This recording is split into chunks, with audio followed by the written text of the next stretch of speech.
ॐ मङ्गलम् ओङ्कारमङ्गलम् ॐ मङ्गलम् ओङ्कारमङ्गलम् गुरुमङ्गलम् गुरुपादमङ्गलम् गुरुमङ्गलम् गुरुपादमङ्गलम् ॐ मङ्गलम् ओङ्कारमङ्गलम् गुरुमङ्गलम् गुरुपादमङ्गलम् गुरुमङ्गलम् गुरुपादमङ्गलम् गुरुपादमङ्गलम् गुरुपादमङ्गलम्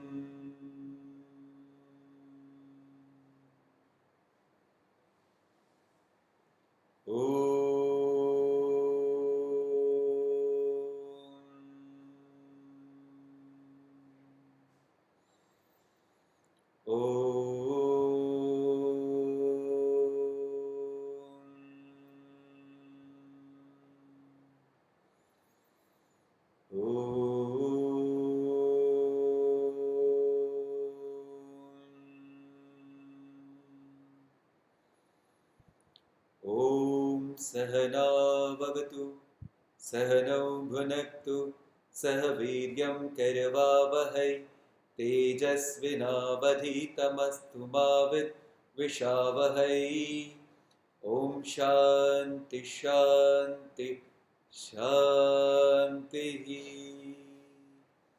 ॐ श्री गणेशाय नमः ॐ श्री सरस्वत्यै नमः ॐ श्री गुरुभ्यो नमः ॐ समस्तजनकल्याणे निरतं करुणामयं नमामि चिन्मयं देवं सद्गुरुं ब्रह्मविद्वरम् ॐ सच्चिदानन्दरूपाय विश्वोत्पत्त्यादिहेतवे तापत्रयविनाशाय श्रीकृष्णाय वयं नमः। Hari Om and welcome to everyone for this very interesting session of mindfulness and open eye meditation. In last two sessions, we have seen how mindfulness is an absolute awareness, and awareness is our true nature. Therefore, completely one who is in a state of being, one who is in a state of being is always aware of his or her true nature, and that's the real meditation. For that, there's no requirement of closing the eyes at all, because awareness is an absolute consciousness. It knows by itself. Okay, coming back to our today's session. Today's session, 7 supporting pillars of mindfulness. 7 supporting pillars of mindfulness. This topic is very effective in understanding the mindfulness as well as to reach to that state of mindfulness. Let us focus one by one. The first supporting pillar is be wise and not otherwise. Be wise and not otherwise. What I mean?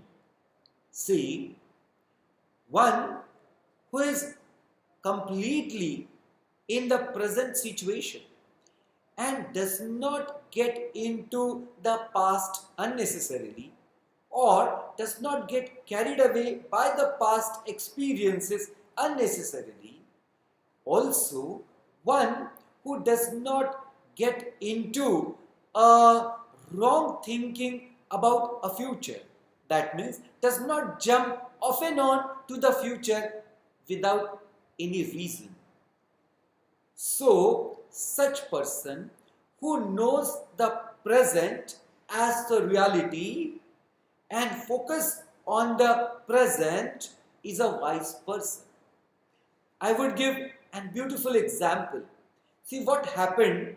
A great warrior during Mahabharata war, Arjuna, a great warrior, got lost in his past experiences and also was completely thinking very incorrectly about the future.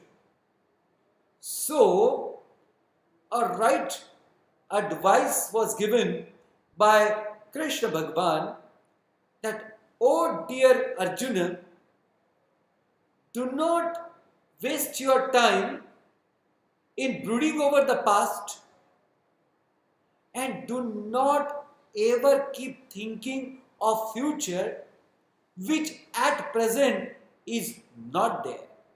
And similarly, the past at present is not there. So present is the reality. So in present, what is the reality?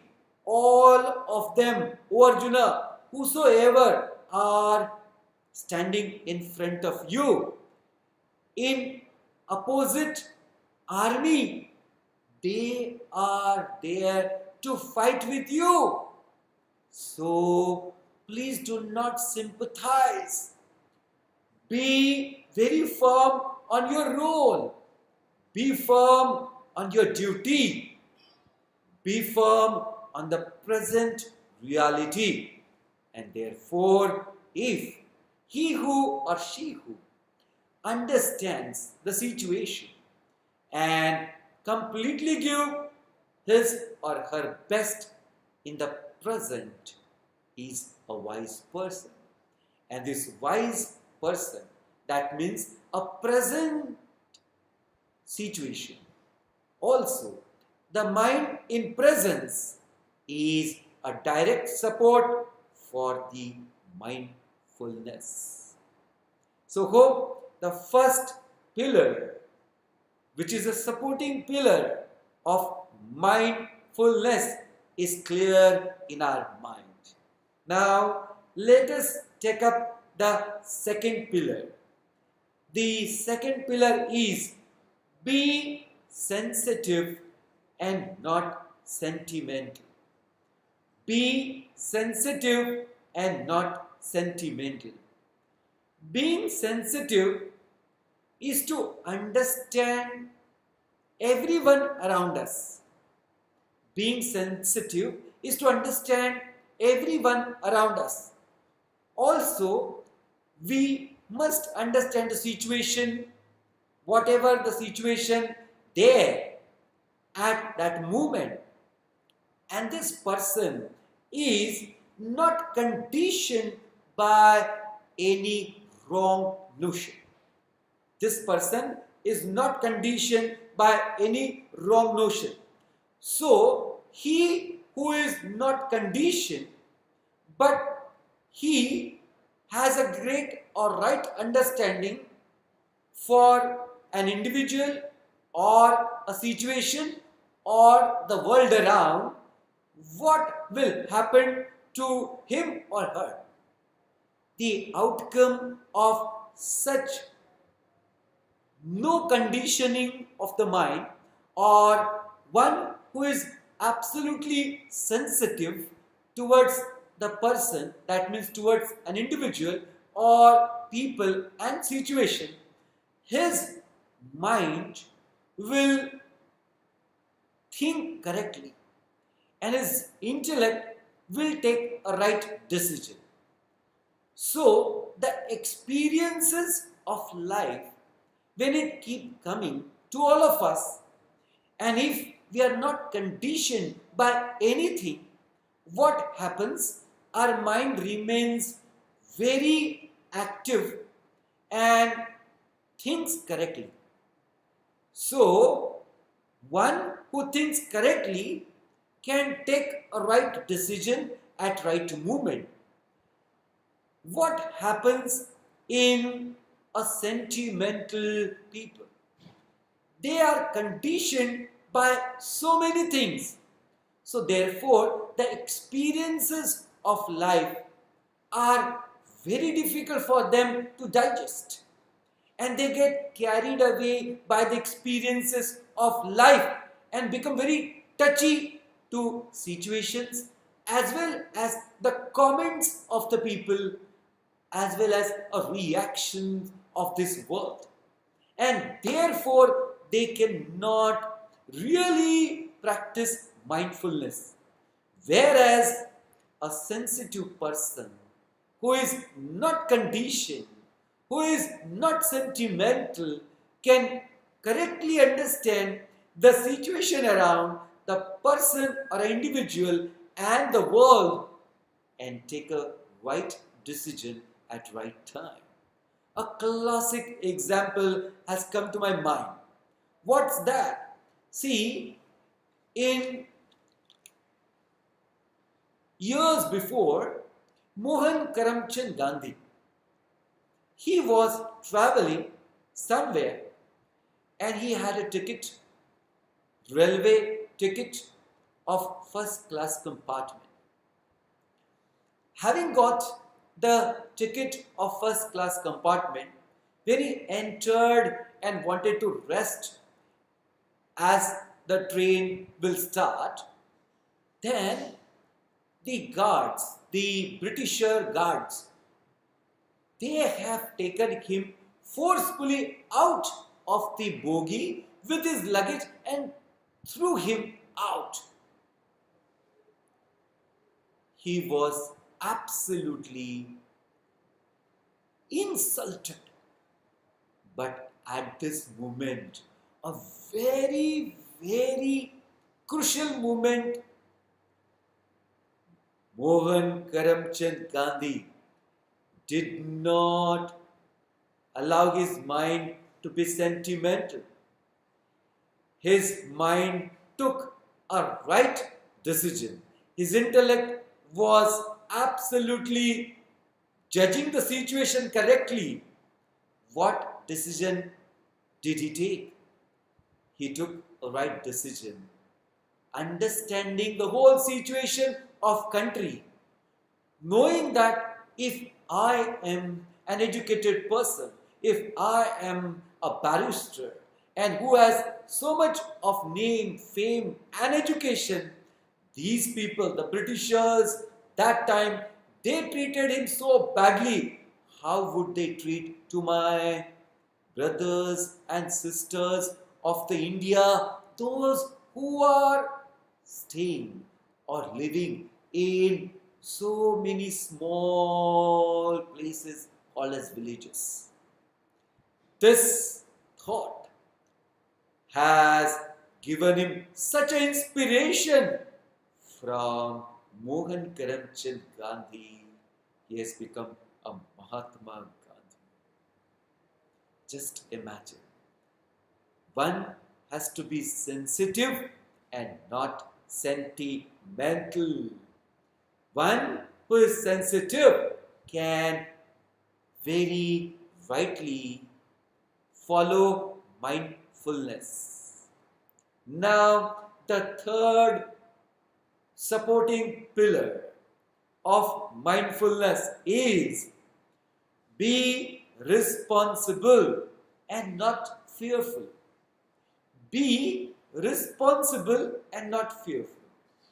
See, being responsible, what exactly it requires?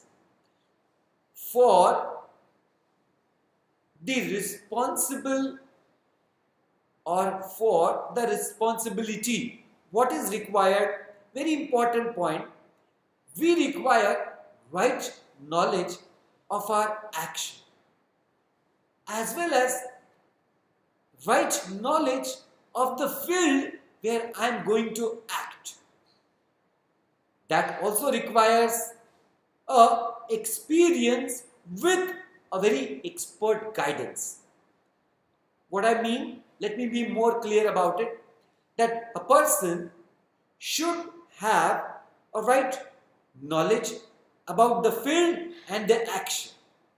And this person should have an experience in doing the right actions with a very expert guidance with it. Let me give an example. See, a surgeon who is now ready to do a brain surgery. So this surgery is a very major surgery. So therefore, what is the first thing? If a surgeon becomes very scared, then what right action this person can do? It's not possible. So therefore, fear is not required. What is required? One has to be responsible one's own action, even though it is very tough. Though this operation, which is a major operation, it takes long time, 6, 7, 8, sometimes 10 hours. But if this person who is a surgeon, neurosurgeon, has a complete mastery over the subject, as well as the right experience and the practice of the actions, what is expected from him, with a very proper guidance from his seniors, then this person is now ready to take a responsibility without fear. Because if the fear factor enters into the mind, this person's mind will get completely distracted and may have a very difficult as well as a grave consequences of his action. Therefore, my dear friends, we all have to take responsibilities in our life. That does not mean we have to be fearful in life. If you have a right knowledge and you have a right experience with proper prior guidance by an expert, then you are a right person for taking any responsibility in life without fear. And that will help you to develop a great mindfulness. Let us move on to the next principle. And our next principle, which is a great supporting pillar, is be friendly and not careless. Be friendly and not careless. What do I mean being friendly? See, being friendly is an attitude which is a very fantastic attitude. Why? This person is ready to help whosoever comes to him.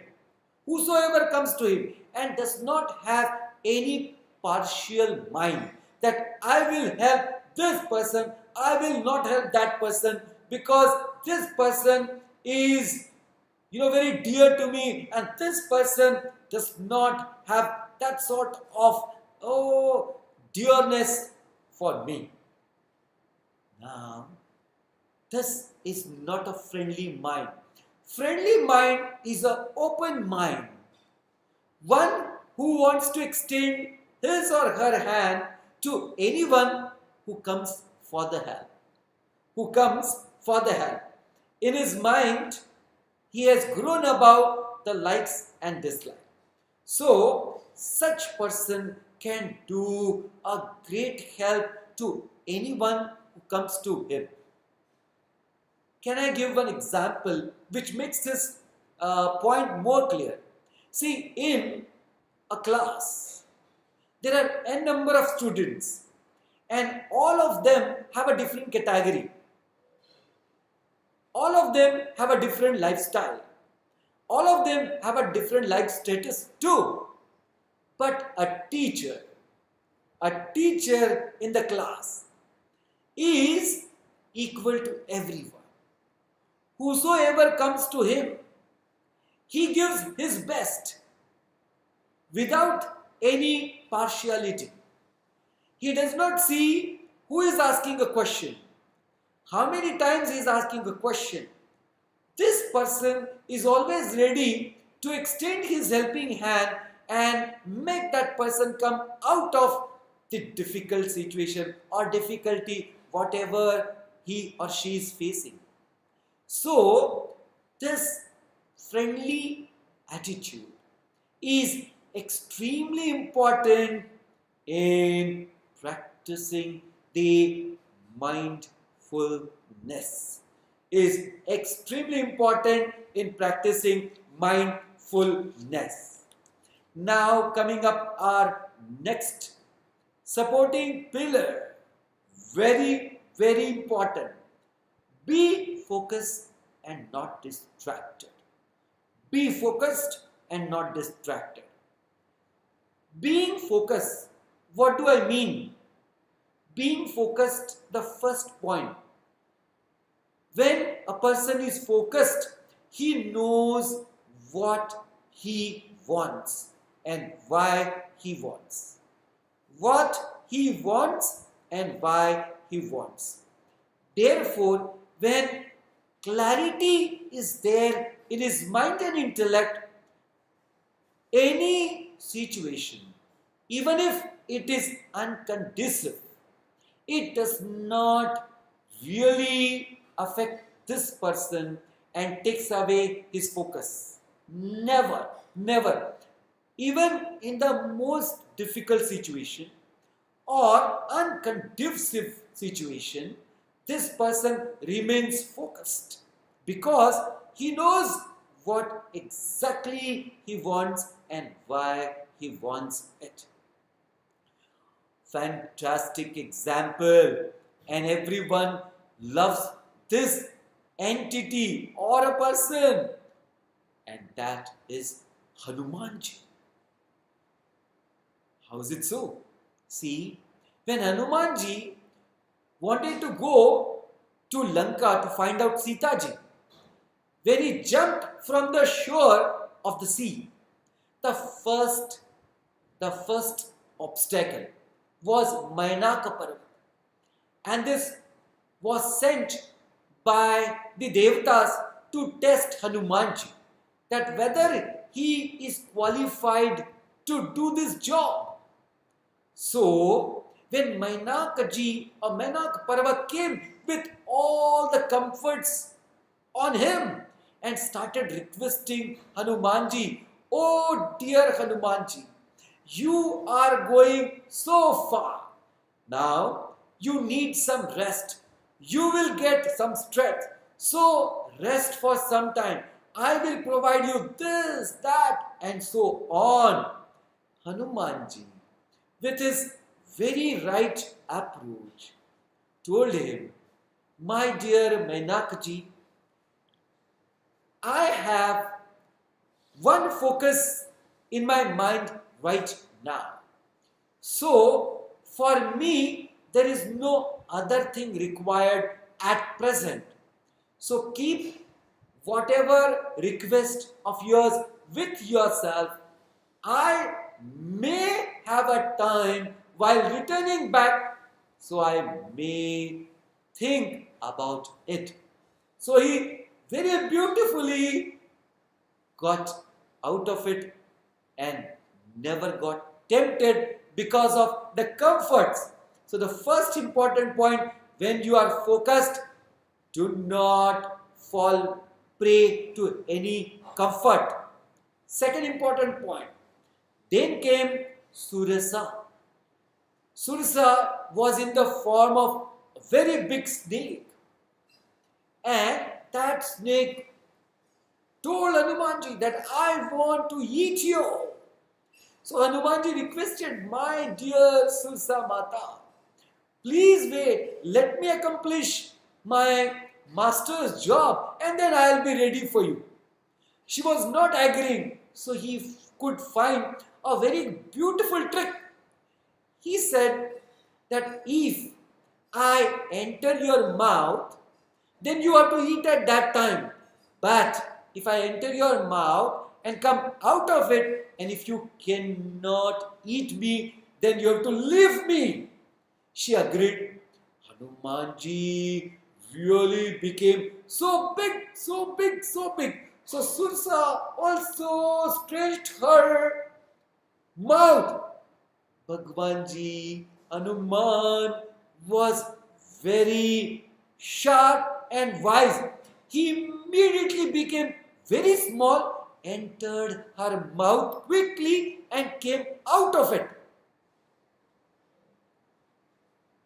Sursa could not close her mouth in that time. So she was so happy that such a brilliant person who is focused even in a difficult situation will definitely do the job of the master. Third obstacle came Singhika. She had a very different power. Whosoever was going from the space called as Akash and the shadow which falls on the surface of the sea, she used to catch that shadow and pull that person or object and eat it. So, again, Hanumanji, when he was flying, his shadow fell on the surface of water. And you can imagine, she started pulling him. So here, Hanumanji understood that now this intellectual trick will not help. The request will not help. So he used his muscle power and gave one pow. And that's how he could come out of the third obstacle. Think now how focused he was every moment when he was doing the job of his master. This focus is required even though there are difficulties, obstacles. You should not get distracted at all. Such person can really follow a complete mindfulness. Next principle, called as a supporting pillar for mindfulness, is be optimistic and never be pessimistic. Be optimistic.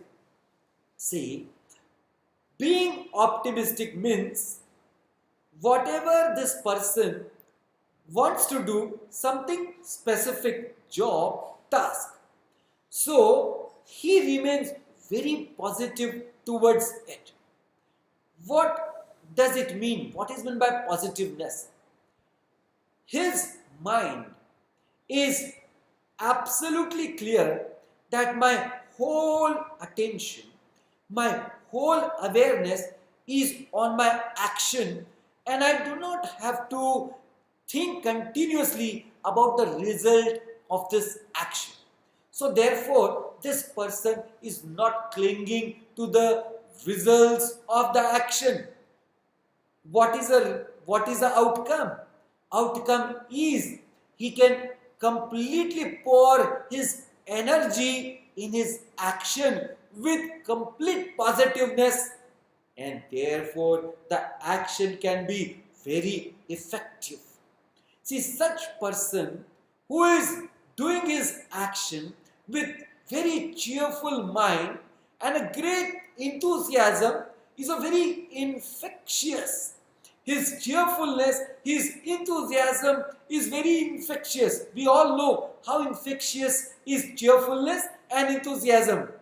So one who has this cheerfulness, positivity and enthusiasm, even though there are difficulties in life, the right help come automatically from n number of sources, and you will accomplish your task. See, I have a very beautiful example for it. Swami Chinmayanandji, Puj Gurudev, when he started his first Gita Gyan Yajna, there was no one with him. There was no one with him. And nobody was there to organize or to really do n number of things for him. But he was so optimistic that I have to take this knowledge of scripture to every doorstep. So, Bhagavad Gita, Ghar Ghar Mein, that was his complete mindset. And he was so optimistic. So, he reached one town called as Pune, went to one person's house whom he didn't know at all, requested that person about the staying for a few days. Immediately that person agreed. Then he himself started writing about the leaflets and pamphlets about the program that's called as the Yajna, the Pravachan. And he himself went and distributed to n number of people using the bicycle. When he started his first Pravachan, there were only 4 people, including himself. So imagine, from this state, he, with his optimistic mind status, mind powerful state, reach to the global whole world. He could reach to everyone, not only in India, but to the many part of the globe, just because he was extremely optimistic. And this optimistic state of his mind, where he was very positive, very cheerful, very enthusiastic, collected so many people around him and came a beautiful Chinmay world. Just imagine the power of being optimistic. So the next important principle and the last supporting pillar is be alert and not tense. Be alert and not tense. See, being alert is a superb quality of mind and intellect. What it is to remain balanced in every transaction of life. It is to remain balanced in every transaction of life. See, alertness does not give tension. This is a very important point. Generally, when people wants to do some very important job for themselves, they become so tense and half the energy is gone out of their capacity just to maintain their state of mind. Just imagine. Whereas this alert person takes every experience of the life as a learning process. Every experience as a learning process. And therefore, if a great so-called as success comes to him, he does not become very proud and egoistic. Or if a failure comes, he does not become very low or depressed. Why? Because he is very alert about his state of mind, which the balanced state of mind. The balanced state of mind can be very effective in any action. I have a very fantastic example. During the Kargil war, there was one person, a soldier, who came forward and started attacking to the all enemies. His name was Yogesh Yadav. See, there were several bullets hit and were there in his body. He was injured, but still he was alert and his mind was balanced. He always, that moment, was thinking that if I'm still alive, having got so many bullets in my body, that means there is a great purpose for me to do the best in life. With this alert mind, he did his best. He destroyed n number of the enemy bunkers, as well as he killed n number of people of enemies and came back to our own group and told every information and then got absolutely collapsed. But till then was very alert. So my dear friends, we all have to be alert as a soldier. That any time, from anywhere, any difficult situation can come to any one of us. But if you are ready with all these supporting pillars of mindfulness, no one can take away your awareness. And that is reality. Thank you. Thank you very much for being with us. Start focusing one supporting pillar in your life. You will understand, your mindfulness will grow like anything. And a moment will come where you will be always in a state of complete being. That means you will be in a state of meditation with open eyes. Thanks once more and see you in the next and the last session of mindfulness. Jai.